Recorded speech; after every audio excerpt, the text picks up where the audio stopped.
Agora você ouve uma palavra de vida com o pastor Érico Rodolfo Bussinger.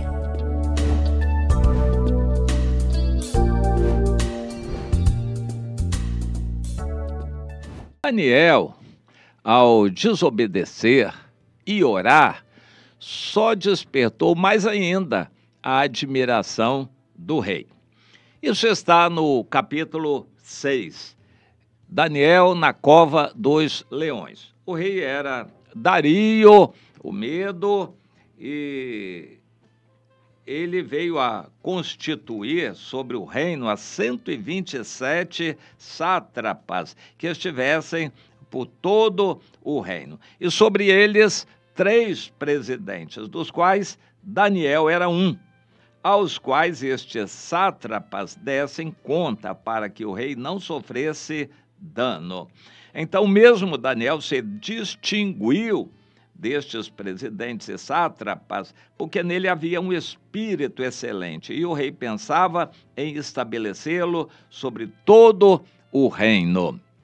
Interessante, o rei pensava em colocá-lo como segundo autoridade sobre todo o reino. E claro, despertou o ciúme dos outros, a inveja, e os outros passaram a perseguir o Daniel. Essa história se repete. O cristão se prepara no meio militar achando que vai bem porque ele é correto, cumpridor dos deveres. Nada, as coisas não são assim no mundo. É uma carreira política também o ambiente militar. E em qualquer outro ambiente de carreira, por exemplo, numa grande empresa ou no serviço público, não pense você que no serviço público quem vai estar bem colocado é quem é muito competente, trabalha, se dedica, chega na hora, é cumpridor dos deveres. Não, não é nada disso. Os cargos são reservados à política, interesses, poder, e a gente precisa entender que o mundo é assim. O Daniel se distinguiu.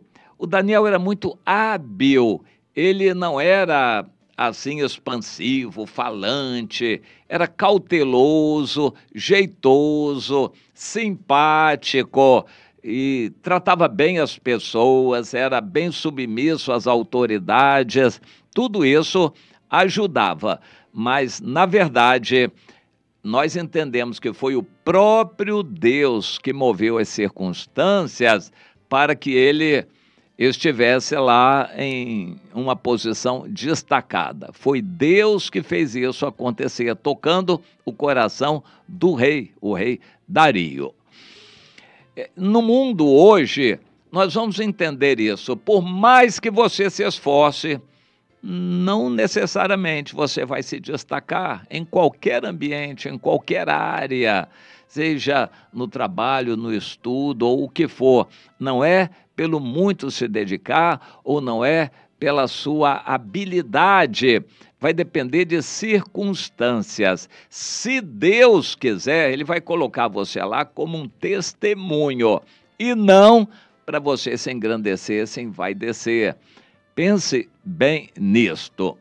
Quando eu trabalhei numa grande empresa, era a maior de todas, e eu tive muitas experiências.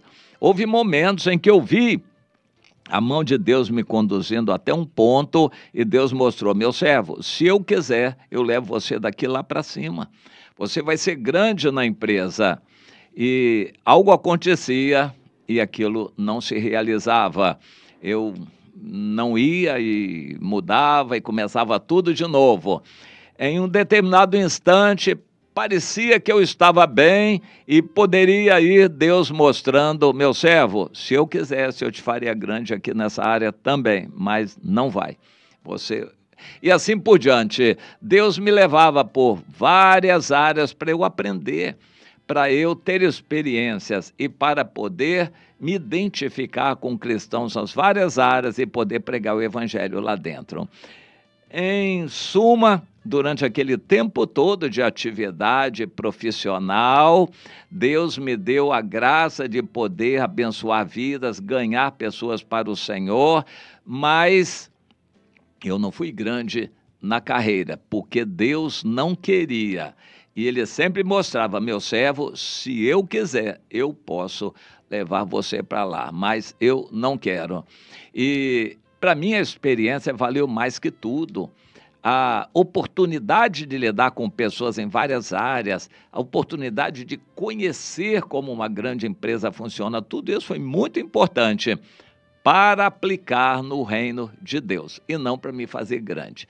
Bem, o Daniel era diferente de mim. Eu tinha uma família para cuidar, tinha um ministério aqui fora, tinha muita gente dependendo de mim no ministério, não era para eu me dedicar totalmente lá.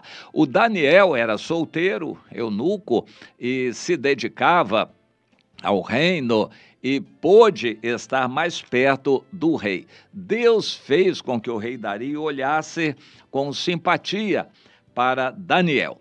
Mas o rei era político, ele tinha que atender os outros também. E nós vemos a mão de Satanás nisso tudo. Com a permissão de Deus, Satanás agiu, moveu os outros todos a inveja contra o Daniel, se uniram, prepararam uma armadilha, um decreto que o rei assinasse, que ninguém fizesse nenhum pedido a Deus nenhum, senão somente a ele. Eles trabalharam o eu do rei, despertando a vaidade dele, como que o país inteiro ficasse à mercê do rei e adorassem o rei. E mexeram com a vaidade do rei. O rei, não percebendo o ardil, não percebendo a malícia deles, o rei caiu naquela e assinou aquele decreto, achando que não poderia. O rei assinou o decreto achando que não seria grande coisa, que aquilo seria algo comum, mas ele não percebeu que a intenção dos acusadores era pegar o Daniel. E assim que o rei assinou o decreto, que durante um certo tempo ninguém poderia fazer pedido a Deus nenhum, senão somente ao rei. E os outros foram vigiar a vida do Daniel. O Daniel, que orava sempre, não deixou de orar por causa daquilo.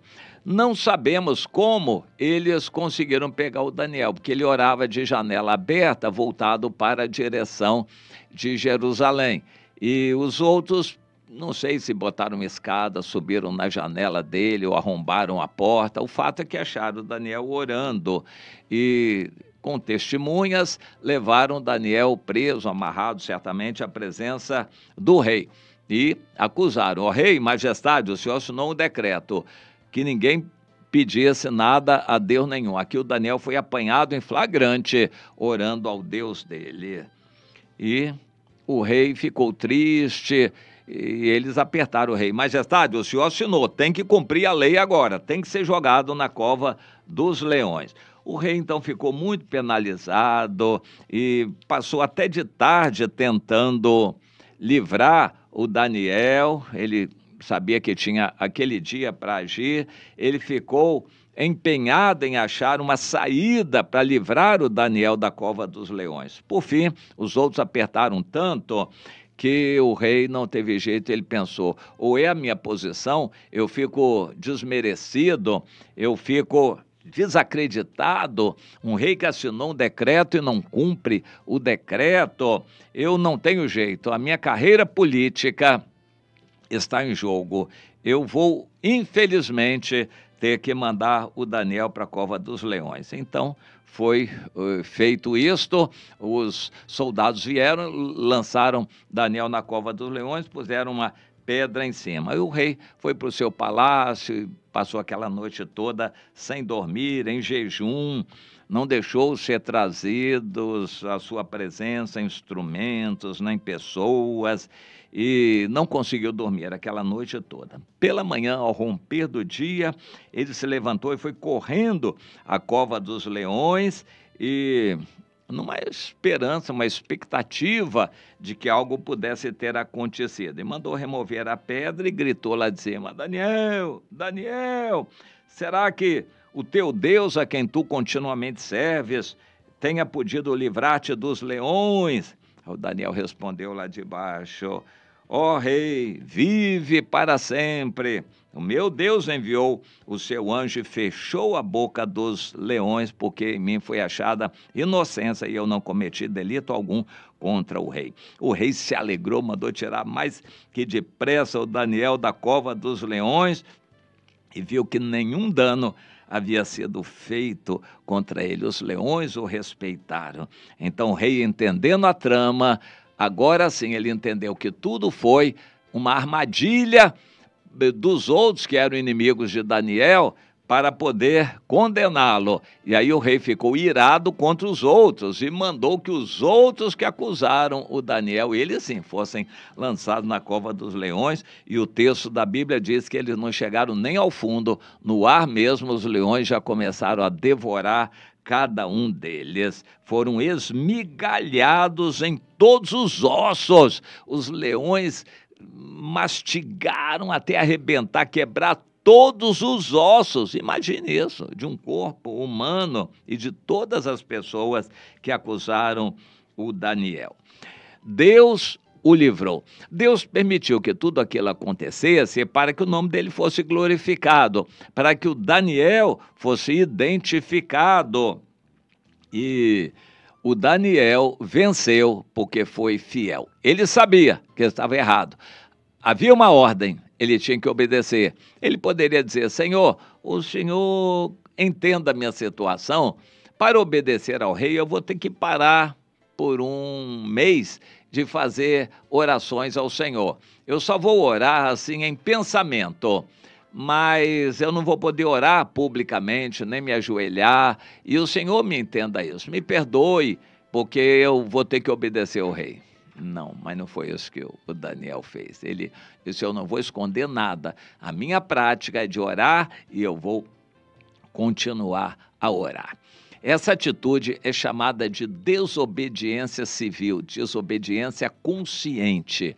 O Daniel desobedeceu uma lei para poder obedecer a Deus. O mesmo aconteceu com os apóstolos Pedro e João, que foram presos e receberam ordem dos sacerdotes e líderes religiosos em Jerusalém para que eles não pregassem mais sobre Jesus. E eles foram muito claros: vocês vão entender a quem nós devemos obedecer, ou a vocês ou a Deus. O Senhor nos mandou pregar.